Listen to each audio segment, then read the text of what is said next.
Invincible is one of the greatest shows to ever come out, and the reason for this is because the comics translate so well into a show format, but there have been talks for a long time for an Invincible movie, and there have been many fan theories in how Invincible can translate into a movie, but I thought who better to ask than good old, reliable chatgpt.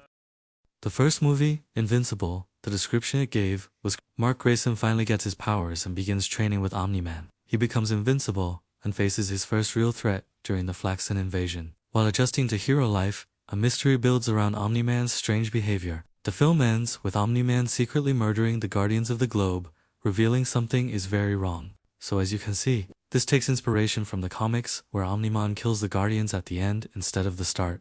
The cast it gave me was Mark as Inaki Godoy, Omni-Man as John Hamm, Eve as Sadie Sink, Rex as Dylan Minnette, Debbie as Sandra Oh, my crush by the way, and Cecil as Bryan Cranston. Kirkman will be happy about that. There are more, but this is all it gave me.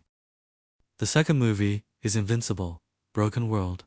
The way it described this was Mark Grayson struggles as suspicion grows around Omni-Man after the Guardian's murder. Cecil Stedman investigates, while Debbie Grayson uncovers the truth. Omni-Man reveals the Viltrumite mission and tries to convince Mark to join him. A brutal fight ends with Omni-Man leaving Earth and Mark barely surviving, emotionally shattered. So I'm guessing this movie just follows the mystery aspect instead of the coming-of-age hero story.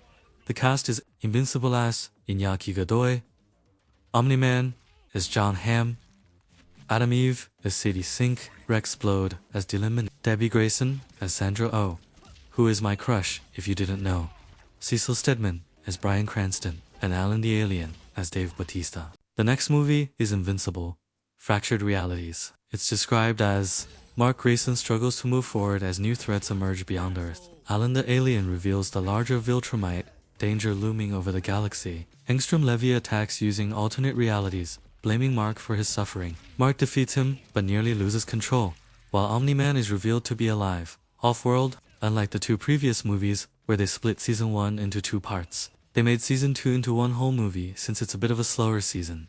The cast is Invincible as Inaki Godoy, Omni-Man as John Hamm, Adam Eve as Sadie Sink, Rex Blode as Dylan Minnette, Debbie Grayson as Sandra Oh, who I'm in love with, Cecil Stedman as Bryan Cranston, Alan the Alien as Dave Bautista, and Angstrom Levy as Lakeith Stanfield. Next is Invincible, War of the Invincibles. Mark Grayson tries to protect Earth as tension builds after recent events. Angstrom Levy returns with multiple alternate versions of Invincible. The Invincible War erupts, with cities worldwide under attack by evil variants of Mark.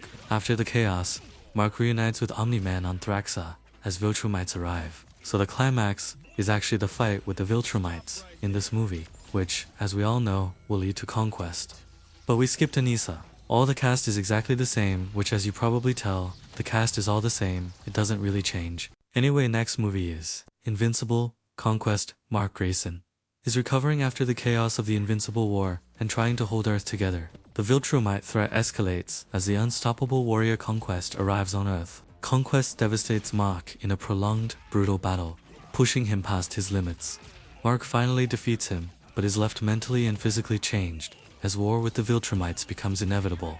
The cast is Invincible as Inaki Godoy, Omni-Man as John Hamm, Adam Eve as Sadie Sink, Rex Blode as Dylan Minnette, Debbie Grayson as Sandra Oh, who, if you didn't know, is my wifey, Cecil Stedman as Bryan Cranston, Alan the Alien as Dave Bautista, Conquest as Ron Perlman, and Oliver Grayson as Jacob Tremblay.